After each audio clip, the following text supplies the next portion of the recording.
தினம் ஒரு ஜெபம் என்கிற ஜெப வேலைக்கு நேராக இயேசு கிறிஸ்துவின் நாமத்தினாலே உங்களை வாழ்த்தி வரவேற்கிறேன். இன்றைய நாளுக்குரிய வசனம் மத்தேயு எழுதின சுவிசேஷம் அதிகாரம் 21 வசனம் 22.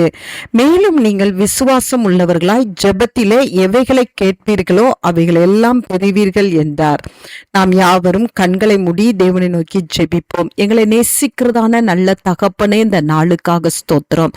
கர்த்தர் கொடுத்த ஜீவனுள்ள வார்த்தைக்காக நன்றி செலுத்துகிறோம். ஆண்டவரே, இந்த நாள் முழுவதும் ஆண்டவரே கர்த்தர் எங்களை நடத்துகிறதுக்கு போதுமான தேவனாய் எங்கள் மத்தியிலே நீர் இறங்கி வந்திருக்கிறபடினால் உமக்கு ஸ்தோத்திரம் ஆண்டவரே.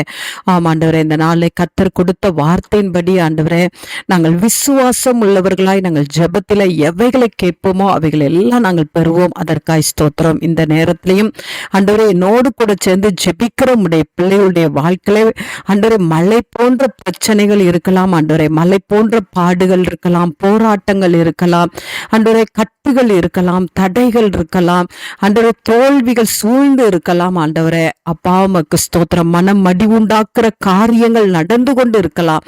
ஆனால் இவைகள் எல்லாவற்றிலும் ஆண்டவரே உண்மை உறுதியாய் கொண்டு ஆண்டவரே விசுவாசத்தோடு ஆண்டவரை கேட்கிற கிருபையை தாங்க.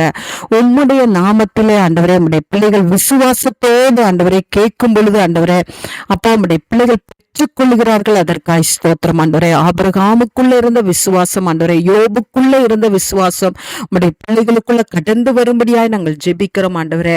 அப்பா நாங்கள் மலையை பார்த்து பெயர்ந்து சமுத்திரத்திலே தள்ளுண்டு போ என்று சொன்னாலும் விசுவாசத்தோடு நாங்கள் ஜெபிக்கும் பொழுது அது நடக்கும் ஆண்டவரே.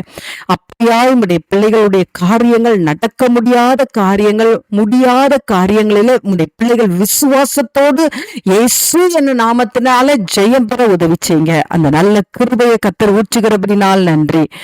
இயேசுவின் மூலம் ஜெபிக்கிறேன் நல்ல பிதாவே. ஆமேன், ஆமேன்.